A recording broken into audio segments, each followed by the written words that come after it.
TV 999 news కి స్వాగతం. Bulletin లో ముందుగా హెడ్లైన్స్.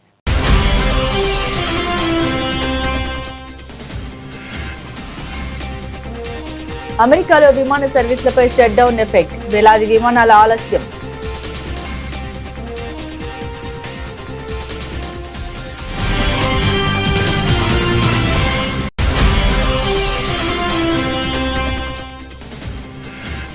మన్ కీ బాత్ లో కొమ్రం భీంను కొనియాడిన ప్రధాని మోదీ, నిజాం దురాగతాలపై భీం పోరాటం తరతరాలకు స్ఫూర్తిదాయకమన్న ప్రధాని.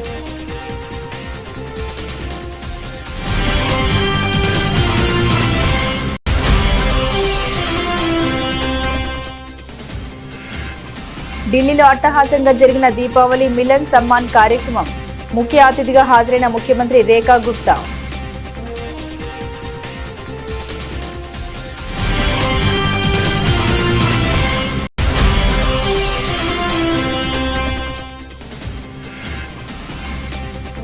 కరూర్ తొక్కిసలాట బాధిత కుటుంబాలతో విజయ్ సమావేశం, బాధితులతో మాట్లాడి ఓదార్చిన నటుడు.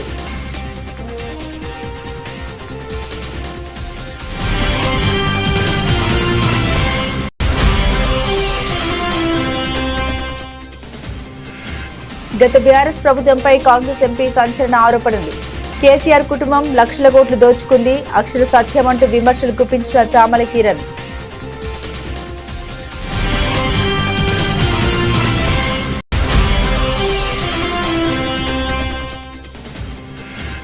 మోంతా తుఫాన్ ఎఫెక్ట్, 6 జిల్లాలకు ఎన్డీఆర్ఎఫ్ బలగాలు.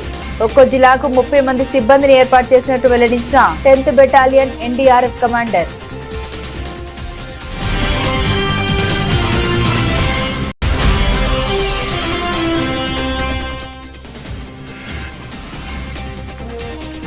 ఆటో డ్రైవర్ల సమస్యలపై బీఆర్ఎస్ పోరుబాట. కోకాపేట నుండి తెలంగాణ భవన్ కు ఆటోలో ప్రయాణించిన హరీష్ రావు.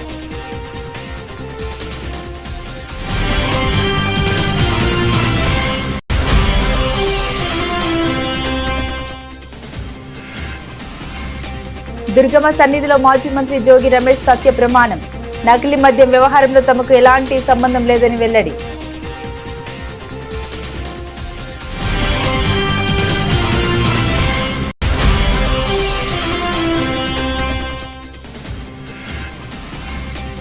మా హయాంలో పెట్రోల్ రేట్లు పెంచిందన్న రేవంత్, ఇప్పుడు ఎందుకు తగ్గించలేదు సీఎంను ప్రశ్నించిన మాజీ మంత్రి కేటీఆర్.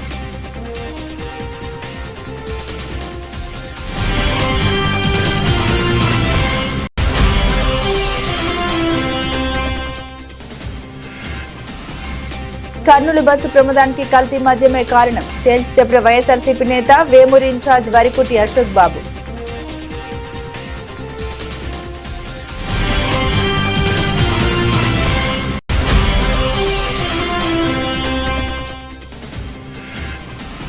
మాక్ జాతర pre release event time fix, guest గా రానున్న కోలీవుడ్ స్టార్ హీరో.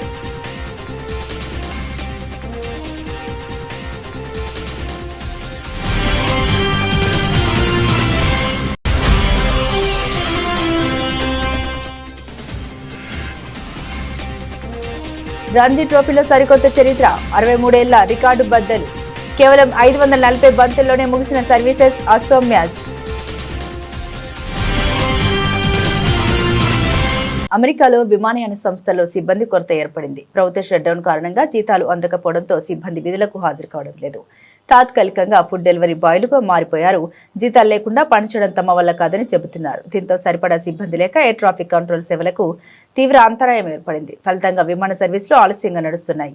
ఆదివారం ఒక్కరోజే దాదాపు 8,000కు పైగా విమానాలు ఆలస్యంగా నడుచినట్లు అధికార వర్గాలు వెల్లడించాయి. ఫెడరల్ ఏవియేషన్ అడ్మినిస్ట్రేషన్ కు చెందిన 22 ప్రాంతాల్లోని ఎయిర్ ట్రాఫిక్ కంట్రోల్ సిబ్బంది కొరత ఏర్పడిందని అమెరికా రవాణా మంత్రి షాన్ డఫీ వెల్లడించారు. ప్రభుత్వ షట్డౌన్ ఇలాగే కొనసాగితే రాబోయే రోజుల్లో సిబ్బంది కొరత మరింత ఎక్కువగా ఉండే అవకాశం ఉందని ఆయన తెలిపారు. దీంతో విమానాలు ఆలస్యంగా నడవడం, సర్వీసులు రద్దు చేయాల్సిన పరిస్థితులు ఏర్పడతాయని వివరించారు. ఆదివాసీ పోరాట యోధుడు కొమ్రం భీం సాగించిన వీరోచిత పోరాటం తరతరాలకు స్ఫూర్తిదాయకమని ప్రధాని నరేంద్ర మోదీ ప్రశంసించారు. తన ధైర్యం, త్యాగంతో లక్షలాది మంది హృదయాల్లో, ముఖ్యంగా గిరిజన సమాజంలో ఆయన చెరగని ముద్ర వేశారని కొనియాడారు. ఆదివారం జరిగిన 127వ మన్ కీ బాత్ రేడియో కార్యక్రమంలో ప్రధాని మోదీ నిజాం నిరంకుశ పాలనపై కొమరం భీం చేసిన పోరాటాన్ని గుర్తు చేసుకుంటూ ఘనంగా నివాళులర్పించారు. ఈ సందర్భంగా ప్రధాని మాట్లాడారు. 20వ శతాబ్దం ప్రారంభంలో స్వాతంత్ర్యం వస్తుందని ఆశలు లేని సమయంలో హైదరాబాద్ ప్రజలు బ్రిటిష్ వారితో పాటు క్రూరమైన నిజాం దురాఘాతాల్ని కూడా భరించాల్సి వచ్చింది. పేదలు ఆదివాసీలపై వర్ణనాతీతమైన దౌర్జన్యాలు జరిగాయి. వారి భూముల్ని లాక్కుని భారీగా పన్నులు విధించారు. ఎదురు తిరిగిన వారి చేతులు నరికేశారు. అలాంటి భయంకర పరిస్థితుల్లో కేవలం 20 ఏళ్ల యువకుడైన కొమరం భీం ఆ అన్యాయాన్ని ఎదిరించి నిలబడ్డాడని వివరించారు. मेरे प्यारे देशवासियों, अब मैं आपको जरा फ्लैशबैक में लेकर चलूं। आप कल्पना करिए 20वीं सदी का शुरुआती काल, तब दूर दूर तक आजादी की कहीं कोई उम्मीद नजर नहीं आ रही। पूरे भारत में अंग्रेजों ने शोषण की सारी सीमाएं लांघ दी और उस दौर में हैदराबाद के देशभक्त लोगों के लिए दमन का दौर और भी भयावह था। वे क्रूर और निर्दयी निजाम के अत्याचारों को भी झेलने को मजबूर। गरीबों, वंचितों और आदिवासी समुदायों पर तो अत्याचार की कोई सीमा ही नहीं। उनकी जमीनें छीन ली जाती, साथ ही भारी टैक्स भी लगाया जाता था। अगर वे इस अन्याय का विरोध करते तो उनके हाथ तक काट दिए जाते। साथियों, ऐसे कठिन समय में करीब 20 साल का एक नौजवान इस अन्याय के खिलाफ खड़ा। आज एक खास वजह से मैं उस नौजवान की चर्चा कर रहा हूं। उसका नाम बताने से पहले मैं उसकी वीरता की बात आपको बताऊं। साथियों, उस दौर में जब निजाम के खिलाफ एक शब्द बोलना भी गुनाह था, उस नौजवान ने सिद्दीकी नाम के निजाम के एक अधिकारी को खुली चुनौती दे दी। निजाम ने सिद्दीकी को किसानों की फसलें जब्त करने के लिए भेजा, लेकिन अत्याचार के खिलाफ इस संघर्ष में उस नौजवान ने सिद्दीकी को मौत के घाट उतार दिया। वो गिरफ्तारी से बच निकलने में भी कामयाब रहा। निजाम की अत्याचारी पुलिस से बचते हुए वो नौजवान वहां से सैकड़ों किलोमीटर दूर असम जा पहुंचा। साथियों, मैं जिस महान विभूति की चर्चा कर रहा हूं, उनका नाम है कोमरम भीम। अभी 22 अक्टूबर को ही उनकी जन्म जयंती मनाई है। कोमरम भीम की आयु बहुत लंबी नहीं रही। वो महज 40 वर्ष ही जीवित रहे, लेकिन अपने जीवन काल में उन्होंने अनगिनत लोगों, विशेषकर आदिवासी समाज के हृदय में अमिट छाप छोड़ी। उन्होंने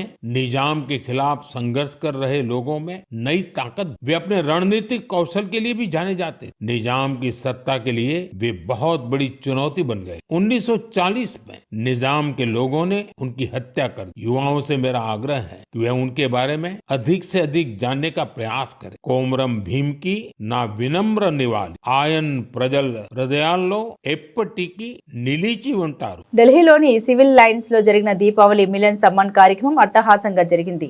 ఈ కార్యక్రమానికి ముఖ్యమంత్రి రేఖా గుప్తా ముఖ్య అతిథిగా హాజరయ్యారు. అనంతరం సభను ఉద్దేశించి ప్రసంగించారు.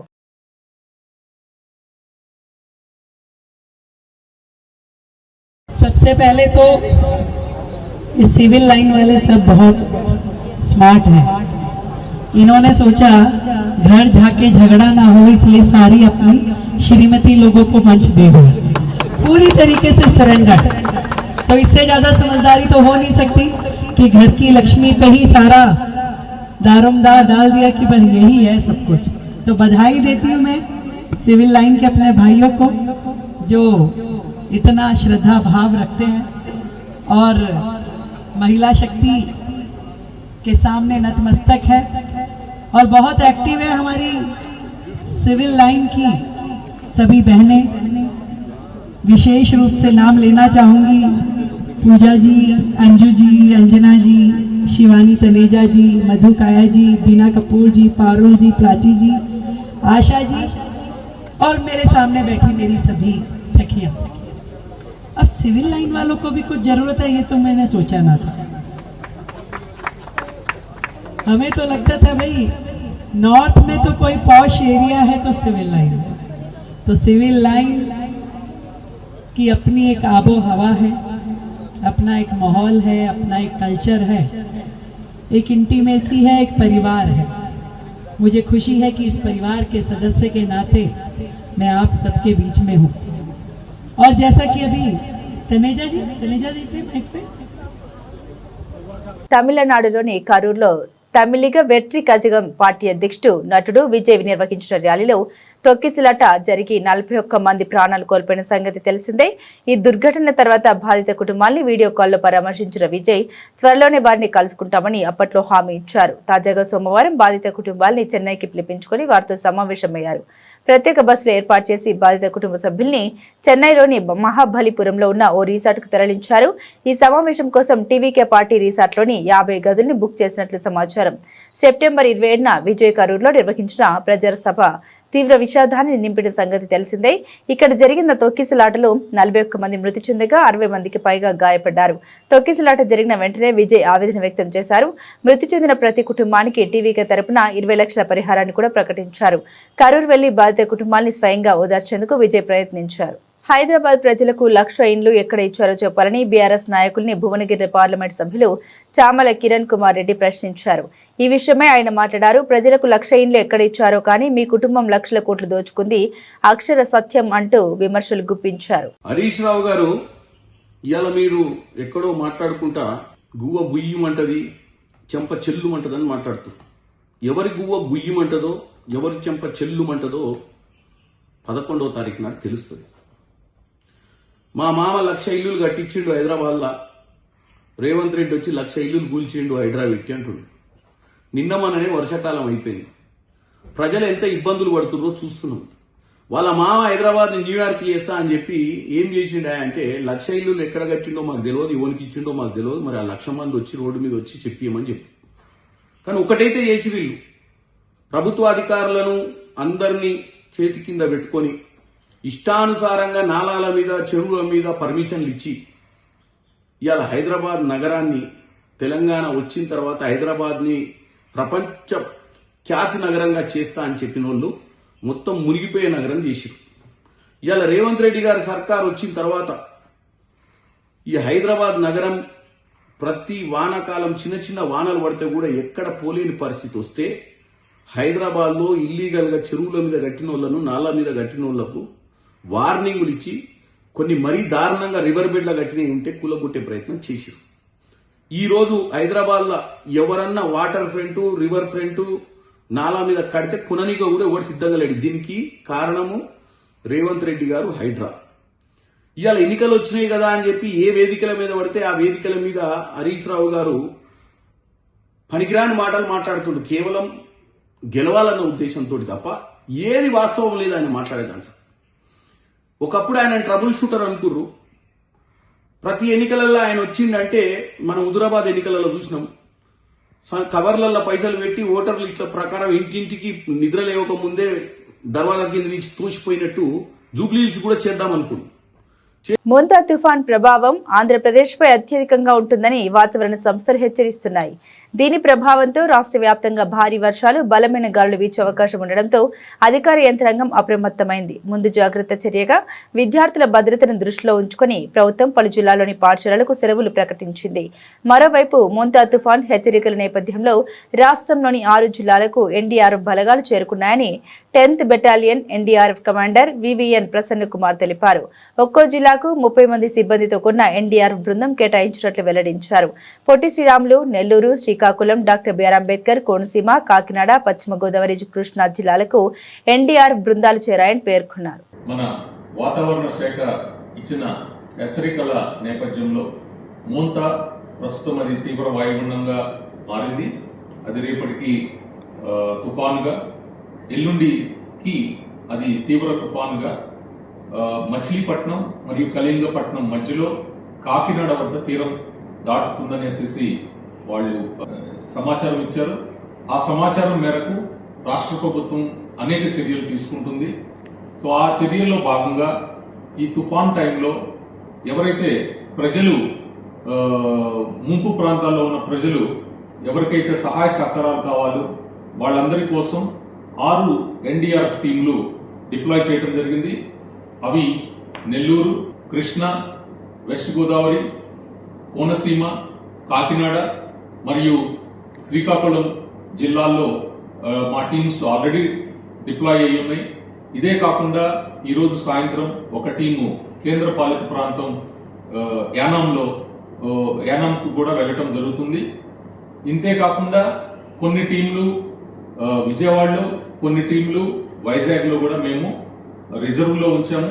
ఇన్ కేసు ఏదన్నా అవసరమైనప్పుడు అవి ఇమ్మీడియట్ గా మూవ్ అవుతాయి ఎక్కడైతే అవసరం అవుతాయి. ఎన్డీఆర్ఎఫ్ టీంలో ఒక్కొక్క టీంలో 30 మంది వెల్ ట్రైన్డ్ రెస్క్యూయర్స్ ఉంటారు. వీళ్ళతో పాటు boats, life jackets, life boys, ఇంతే కాకుండా అనేక రెస్క్యూ ఎక్విప్మెంట్స్ ఇవన్నీ ఉంటాయి. ఈ ఎక్విప్మెంట్స్ తో కాకుండా కమ్యూనికేషన్స్ తో హైయెస్ట్ లెవెల్ ఆఫ్ కమ్యూనికేషన్ కోసం మా దగ్గర video quick deployable antennas, vehicle mounted antennas, satellite phones plus HF wireless sets ఇవన్నీ కూడా ఉంటాయి. ఈ టీమ్స్ డిస్ట్రిక్ట్ అడ్మినిస్ట్రేషన్ తో కలిసి, అంతేవిధంగా మిగతా గవర్నమెంట్ డిపార్ట్మెంట్తో కలిసి ఈ తీవ్ర తుఫాన్ నుంచి ప్రజల్ని కాపాడడంలో అనేక విధాలుగా సహాయ సహకారాలు అందిస్తుంది. తర్వాత ఈ టీమ్స్ ప్రజలకి ముంపు ప్రాంతాల్లో ఎవరైతే ఉన్నారో వాళ్ళని సురక్షిత ప్రాంతాలకు తరలించడంలోనూ, అదేవిధంగా తుఫాన్ ఆటో డ్రైవర్ల సమస్యలపై బీఆర్ఎస్ పోరుబాట పట్టింది. ఇందులో భాగంగా కుకట్పల్లి ఎమ్మెల్యే మాధవరం కృష్ణారావుతో కలిసి సిద్దిపేట ఎమ్మెల్యే హరీష్ రావు కోకాపేటలోని తన నివాసం నుండి ఎర్రగడ్డ గోకుల్ థియేటర్ వరకు, అక్కడి నుండి తెలంగాణ భవన్ వరకు ఆటోలో ప్రయాణించారు. ఈ సందర్భంగా మాట్లాడారు. ఆటో డ్రైవర్ల బతుకుల్ని కాంగ్రెస్ నిండా ముంచిందన్నారు. ఆటో కార్మికుల్ని 24,000 వెంటనే చెల్లించాలని డిమాండ్ చేశారు.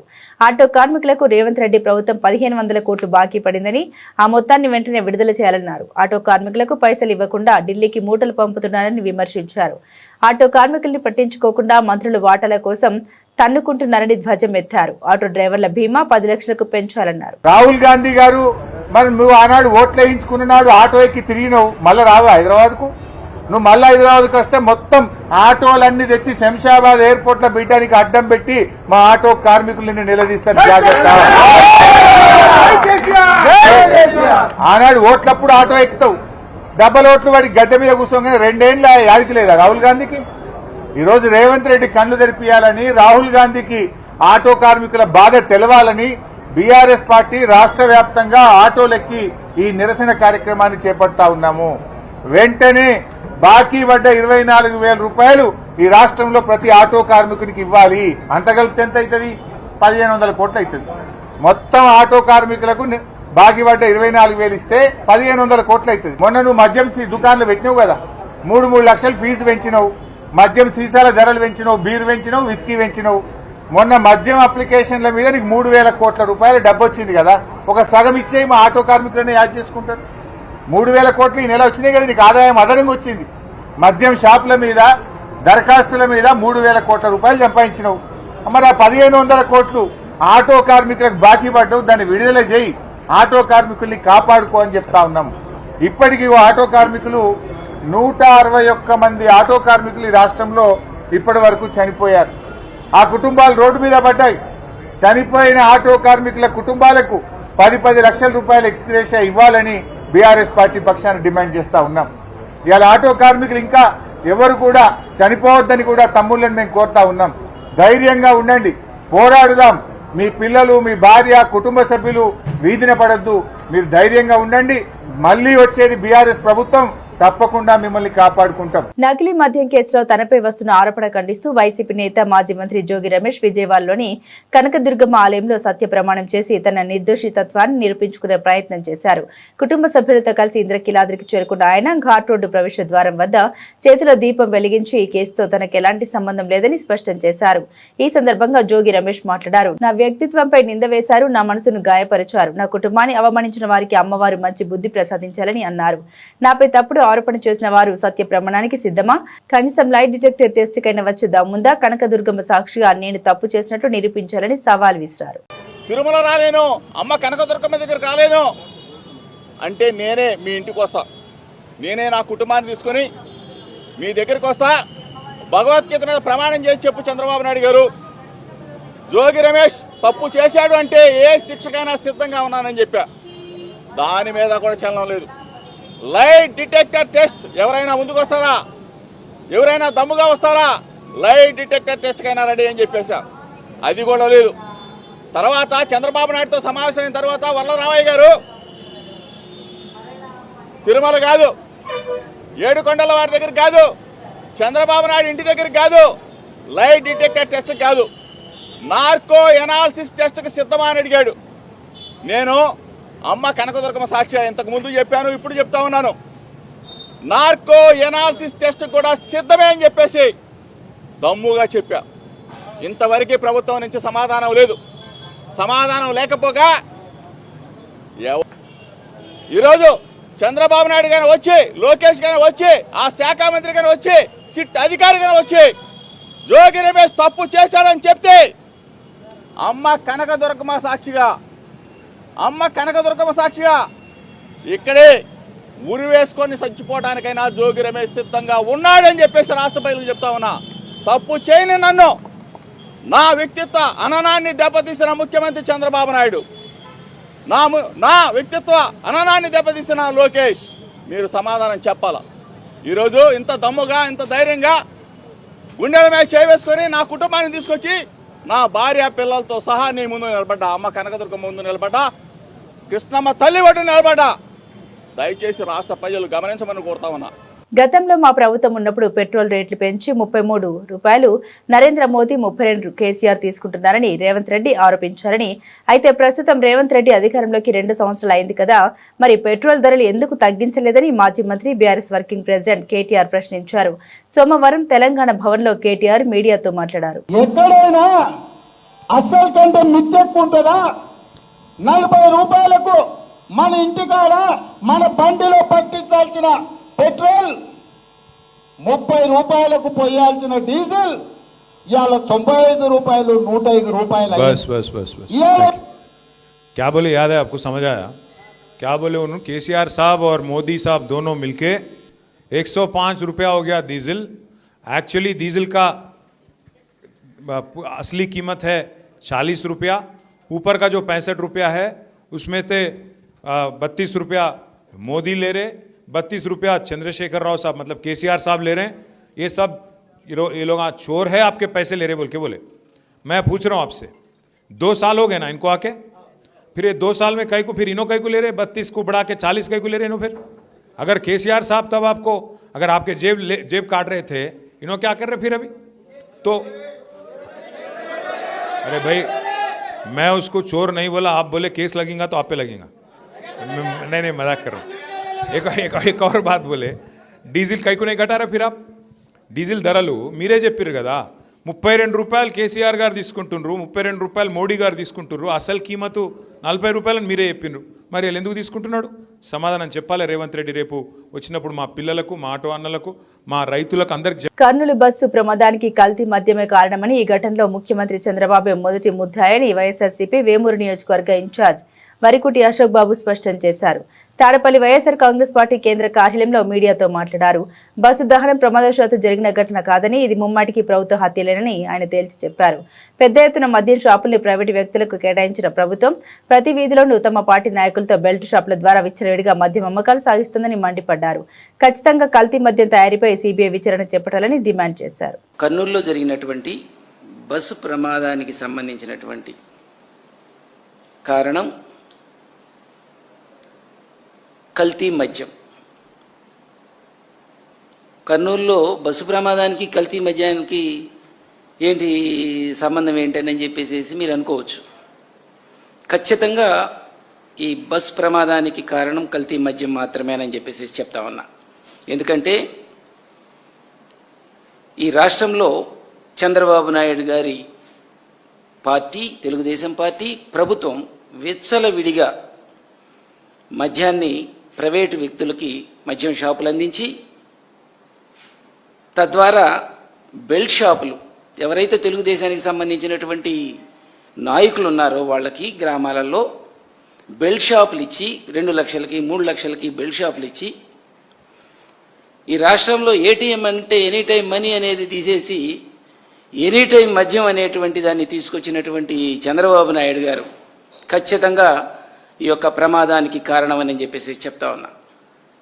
ఒకవైపు ప్రైవేటు వ్యక్తులకి షాపులు ఇచ్చి, ఇంకొక వైపు బెల్ట్ షాపులు ప్రతి గ్రామంలో, ప్రతి వీధిలోనూ బెల్ట్ షాపులు ఇచ్చి, అది చాలక ప్రభుత్వానికి ఆదాయానికి గండి కొడుతూ, 5,000 కోట్లు గండికొట్టి దాన్ని మీరు పంచుకొని, అది కూడా చాలక ఈ రాష్ట్రంలో కల్తీ మద్యం అమ్మి, కల్తీ మద్యం తయారు చేయించి ప్రభుత్వమే వాళ్ళకు సంబంధించినటువంటి ఒక లిక్కర్ మాఫియాని పెట్టి నడిపించడం, దీనిలో చంద్రబాబు నాయుడు గారు, లోకేష్ బాబు గారు ప్రధాన పాత్ర పాటించడం జరుగుతూ ఉంది. మాస్ మహారాజా రవితేజ అభిమానులకు ఇది డబుల్ ధమాకా టైం. ఆయన నటించిన మాస్ జాతర సినిమా విడుదలకు సిద్ధమవుతుండగా ప్రమోషన్ కార్యక్రమాలు వేగవంతం చేశారు. ఈ నేపథ్యంలో భారీ ఎత్తున ఫ్రీ రిలీజ్ వేడుక ప్లాన్ చేశారు. ఈ కార్యక్రమానికి కోలీవుడ్ స్టార్ హీరో సూర్య గెస్ట్ గా రాబోతున్నారు. ఈ విషయాన్ని కొద్దిసేపటి క్రితం అఫీషియల్ గా ప్రకటించారు. మాస్ జాతర ఫ్రీ రిలీజ్ వేడుక అక్టోబర్ 28న హైదరాబాద్ లోని జేఆర్సీ కన్వెన్షన్ సెంటర్ లో జరగనుంది. ఈ వేడుకకు ముఖ్య అతిథిగా సూర్య రాబోతుండడం, రవితేజ సూర్య ఒకే స్టేజ్ పై కనిపించనుండడంతో ప్రేక్షకుల్లో ఆసక్తి నెలకొంది. మాస్ మీట్స్ క్లాస్ అంటూ ఫ్యాన్స్ కామెంట్స్ చేస్తున్నారు. సితార ఎంటర్టైన్మెంట్స్ అధినేత సూర్యదేవర నాగవంశి మాట్లాడారు. అక్టోబర్ 31న ప్రపంచ వ్యాప్తంగా సినిమా విడుదల చేయాలని ప్లాన్ ఉంది. అయితే ఒకరోజు ముందే ప్రీమియర్స్ వేసే అవకాశం కూడా పరిశీలిస్తున్నామని తెలిపారు. దేశవాళీ ప్రతిష్టాత్మక టోర్నీ రంజీ ట్రోఫీలో సరికొత్త చరిత్ర నమోదైంది. బంతుల పరంగా అత్యంత వేగంగా ముగిసిన మ్యాచ్ గా సర్వీసెస్ అస్సాం జట్ల మధ్య జరిగిన పోరు నిలిచింది. తిన్సుకియాలో జరిగిన ఈ మ్యాచ్ కేవలం 540 బంతుల్లోనే ముగియడం విశేషం. ఈ మ్యాచ్ లో అస్సాంపై సర్వీసెస్ జట్టు 8 వికెట్ల తేడాతో ఘన విజయం సాధించింది. ఈ గెలుపుతో సర్వీసెస్ జట్లు 63 ఏళ్ల నాటి రికార్డును బద్దలు కొట్టింది. ఇంతకు ముందు 1962 జనవరిలో రైల్వేస్ ఢిల్లీ మధ్య జరిగిన మ్యాచ్ 547 బంతుల్లో ముగిసింది. ఇప్పటి వరకు రంజీ చరిత్రలో అది అత్యంత వేగవంతమైన మ్యాచ్ గా రికార్డుల్లో ఉంది. తాజా మ్యాచ్ తో ఆ రికార్డు తుడిచిపెట్టుకుపోయింది. మ్యాచ్ విషయానికి వస్తే రెండో రోజైన ఆదివారం సర్వీసెస్ విజయానికి అస్సాం నిర్దేశించిన లక్ష్యం కేవలం 71 పరుగులు మాత్రమే. ఈ స్వల్ప లక్ష్యాన్ని సర్వీసెస్ జట్టు కేవలం 13.5 ఓవర్లలో 2 వికెట్లు మాత్రమే కోల్పోయి సునాయాసంగా ఛేదించింది. అంతకుముందు తొలి ఇన్నింగ్స్ లో సర్వీసెస్ బౌలర్ల దాటికి అస్సాం 103 పరుగులకే కుప్పకూలింది. ఇదే ఇన్నింగ్స్ లో సర్వీసెస్ బౌలర్లు అర్జున్ శర్మ, మోహిత్ జంగ్రా చెరో హ్యాట్రిక్ సాధించి అరుదైన ఘనతను అందుకున్నారు. Left arm spinner Arjun Sharma, Riyan Parag, Sumit శివశంకర్లను వరుస బంతుల్లో పెవిలియన్ పంపగా మోహిత్ జంగ్రా, ప్రద్యున్ సైకియా, ముఖ్తార్ హుస్సేన్, భార్గవ్లను అవుట్ చేసి అస్సాం పత్రాన్ని శాసించాడు. ఈ విజయంతో ఎలైట్ గ్రూప్ సిలో ఆడిన 2 మ్యాచ్ల్లోనూ గెలిచిన సర్వీసెస్ జట్టు 13 పాయింట్లతో పట్టికలో అగ్రస్థానానికి దూసుకెళ్లింది. మరోవైపు 2 మ్యాచ్లలో కేవలం 1 పాయింట్తో అస్సాం అదే స్థానంలో నిలిచింది. బులెటిన్ ముగించే ముందు హెడ్లైన్స్ మరోసారి.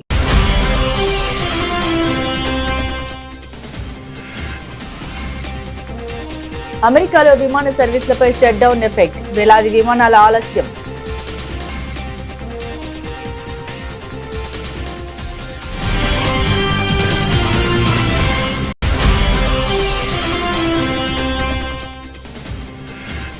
మన్ కీ బాత్ లో కొమరం భీంను కొనియాడిన ప్రధాని మోదీ, నిజాం దురాగతాలపై భీం పోరాటం తరతరాలకు స్ఫూర్తిదాయకమన్న ప్రధాని.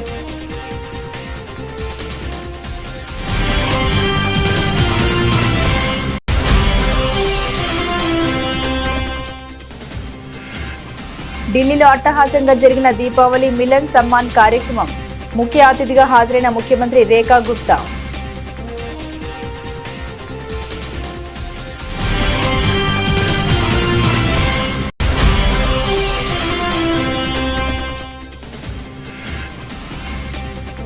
కరూర్ తొక్కిసలాట బాధిత కుటుంబాలతో విజయ్ సమావేశం, బాధితులతో మాట్లాడి ఓదార్చిన నటుడు.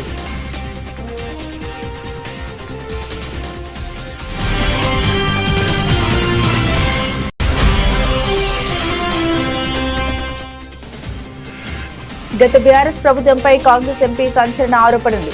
కేసీఆర్ కుటుంబం లక్షల కోట్లు దోచుకుంది, అక్షర సత్యం అంటూ విమర్శలు గుప్పించిన చామల కిరణ్.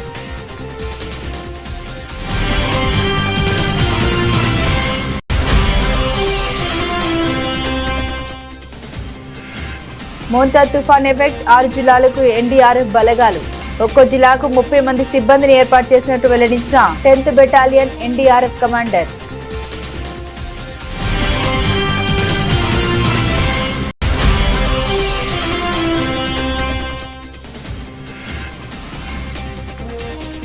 ఆటో డ్రైవర్ల సమస్యలపై బీఆర్ఎస్ పోరుబాట. కోకాపేట నుండి తెలంగాణ భవన్ కు ఆటోలో ప్రయాణించిన హరీష్ రావు.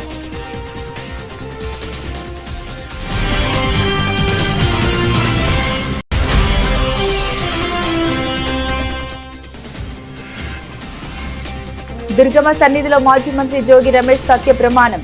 నకిలీ మద్యం వ్యవహారంలో తమకు ఎలాంటి సంబంధం లేదని వెల్లడి.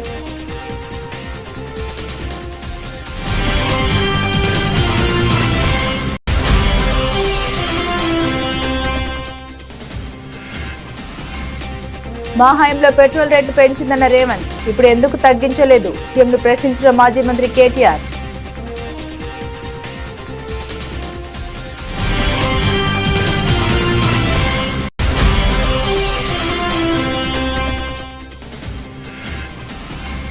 కర్నూలు బస్సు ప్రమాదానికి కల్తీ మద్యమే కారణం తేల్చి చెప్పిన వైఎస్ఆర్సీపీ నేత వేమూరి ఇన్ఛార్జ్ వరికుటి అశోక్ బాబు.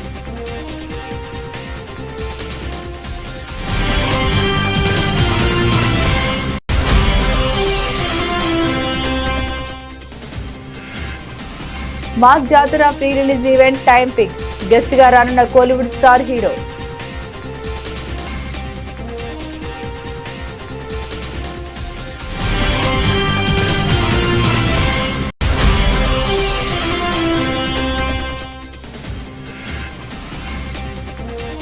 రంజీ ట్రోఫీలో సరికొత్త చరిత్ర, 63 ఏళ్ల రికార్డు బద్దలు. కేవలం 540 బంతుల్లోనే ముగిసిన సర్వీసెస్ అసోం మ్యాచ్. ఇవి బులెటిన్లోని విశేషాలు. తిరిగి మరో బులెటిన్తో మళ్ళీ కలుసుకుందాం. అంతవరకు సెలవు, నమస్కారం.